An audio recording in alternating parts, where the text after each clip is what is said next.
Hey guys, it's Tiffany and Zebra Chick.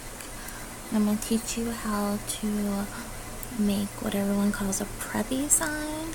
Okay, first you're going to need to start. You're going to need a picture. You're going to need some preppy sign essentials, which this is just a brush pack. You just get it off my site and then you would cut them around like this. Like say you're going to extract, or you want that one. You go to edit, define brush. You're going to need to do that for every brush on this pack, well at least the ones you want to use. You also need a vector brush, which is also on my site. You do the exact same thing, and well, if you're using this exact one, you're going to need to use the circle dotted line thing, because I accidentally messed it up when I put it on there with my writing. Okay, the circle one, go and just hit that, and then now come back and define the pattern. Just edit, define brush thing. Okay, I already have all these done, so I don't need to do it. You're also going to need a color scheme of some sorts. You're going to need some kind of dotted line pattern, which I actually have on my site, so go there and actually check it out. Okay, first start with the picture, cut it all out. If you don't know how to cut it out, I just added a tutorial on that on my site. I will also teach you how to do, I will be doing the gradient on this shirt and all that, but I'm not teaching you directly here how to do it. I have a tutorial already on that. So I also will be doing the glitter myself, and I will tell you the steps, but I'm not going to go in depth with them because I already have a tutorial on this.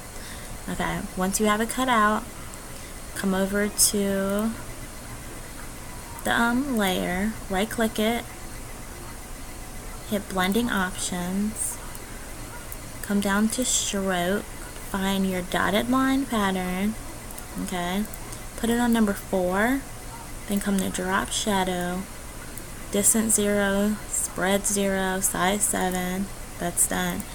Duplicate that, then go to blending options again, go to stroke, this time make it 3, go to make it gradient, okay, click the gradient, it will pop up, and select, just click it for your colors, okay, duplicate again, select it and do number 2, make it color, and then make it white. Okay, now once that's all outlined, I like to go to layer, new layer, okay, drag that one to the bottom, layer, new, background from layers. So now that you have the white background, take whatever color you're going to make for your actual background. Normally I use like a gray or black so that the vectors pop against it. Ooh, hold on, I gotta fix that. Yeah, and just fill that in, okay? Now come to layer, new layer, make the actual color black, or you can use white, whichever one. Come down to your brushes, find that brush that you just defined, the vector brush, and just click it onto there, okay? Now on that layer, right click, hit blending options, do your stroke, and use the dotted line pattern again, okay? Drop shadow, same thing. 007. I use the same drop shadow on everything pretty much. Okay, now since that's done, is that the right way? Yeah, now since that's done, you can go and fill them in. Like, just pick color, go to your bucket tool. I like to, since it's a 3-color or 4-color scheme, I like to skip 2. Like purple, skip 2, purple, purple. Okay, do that real quick.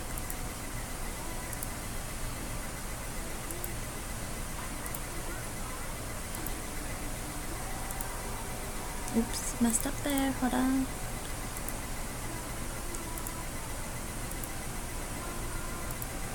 Okay, you do the next color, same thing.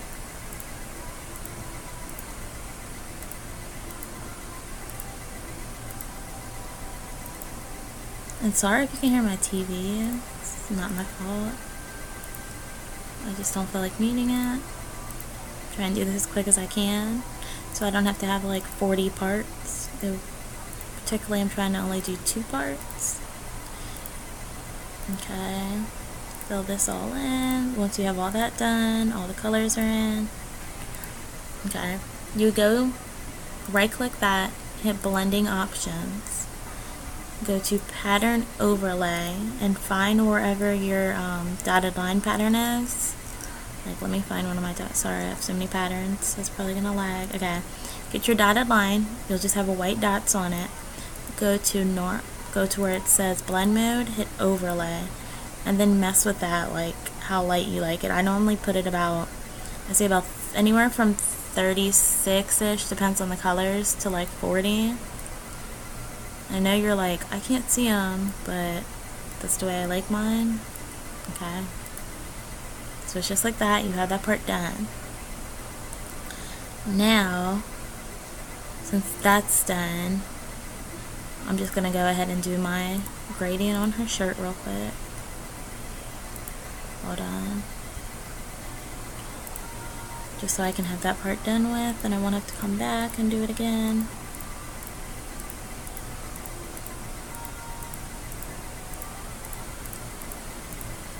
Like I said, I'm not going to teach you how to do this really. You can go watch that tutorial. Basically all I am is cutting around her shirt, or her hoodie, which I believe that is. And doing it quickly so I get this done with.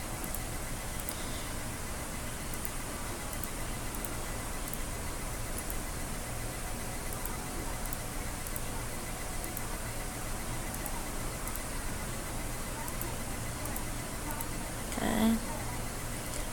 Gradient. Take my gradient and I drag it. That's, ooh, get tighter. Yeah. Color.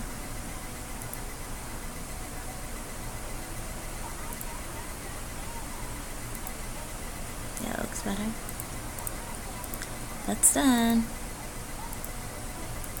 Just do her camera so it doesn't pop randomly. Okay.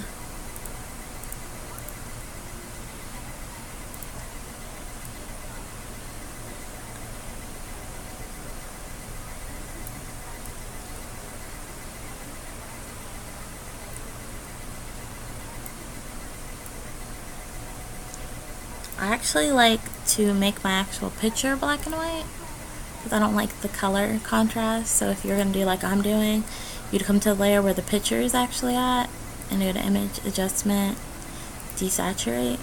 As you can see, that already made it look better. Made it a little dark though. So if yours does how like mine did, just made it dark, just hit a screen or a lighten, either one. Now I say screen.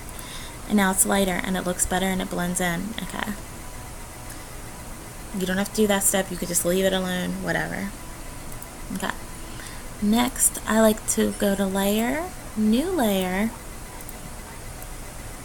drag that underneath the vector, make sure it's white, and I like to get out my Hollister brush. I'm going to need you to listen closely on here so that you can get this, okay? Just put it anywhere. I don't know how you guys turn yours. A lot of people do it differently. I hit Control T on my computer at the same time. And I just turn it and put it in a spot that I want it. Literally all I'm doing is with my mouse turning it. Okay. Then I literally just erase the part that's showing too much over the vector. Then I just make a new layer again.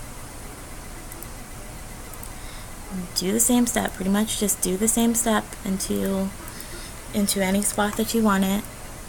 Like I'm only gonna do maybe like 10 of them. Yep, that's good enough. This is the Hollister brush, if you didn't know. Okay. Do it again, erase it.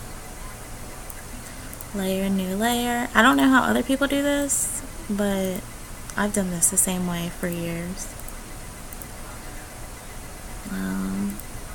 a new one,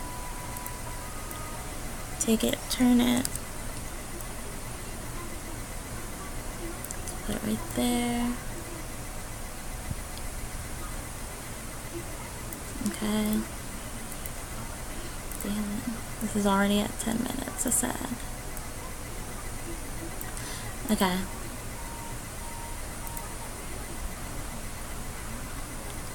Layer, new layer. Do another one. Put one right here. About.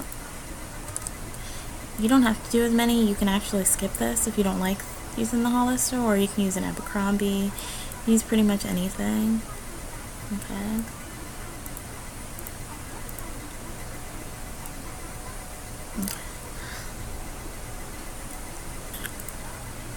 I'm gonna skip that step because that size 1 is actually good. So I just take that, duplicate it, just turn it. You can do it that way too. That's what I do a lot of times if I don't feel like cropping it. Okay. I would duplicate it again, bring this one, move it, and then basically the same steps I already told you. I'm just trying to do this a little quicker for the tutorial's sakes, so that you don't have to watch a tutorial that's like 20 hours long. I'm like right there. Yeah, and that's good. Okay, that's all I'm using for the Hollister brush. And then I would come to layer, new layer, new layer. Come on, computer. Then I'd get my polygonic tool. Oh, you also need either cheetah, zebra, whatever you want to use type pattern. I'm going to use the cheetah one, which a lot. No, I'll use the zebra one since I am zebra chick. Okay. You don't have to do any of the exact things that I'm doing. The whole point is that you're getting inspiration from mine and learning how to do your own. My pattern's already defined. I just have to find it real quick. Okay. Then once you have your new layer, you have them cut out where you want it. You just stamp it in. That's it. Add one like right here. Okay, that's done. And then new layer. Right click that, blending options, go to drop shadow 002. Okay. Then I just select the areas that I want, basically like cutting around them. If you want to do more than one at once like I'm doing, you cut around while holding down the shift key on the computer, so then it selects all of them that you already have. Alright, now I come and find my dot pattern and just stamp it in. Stamp it in, stamp it in, stamp it in. Okay, same thing. Pretty much you just use whatever brushes you want to fill in those spaces. It's about to cut off in a second. Okay, I'm gonna stop this part. Literally, you're just filling them in with whatever brushes you want. I don't like to use patterns on here. I see a lot of people doing that, and that's not how you do a Preppy signs. Sorry to tell you. I'm gonna stop this part right here, and I'm gonna come back when they're all filled in, and the next part will be on video 2. Okay, bye.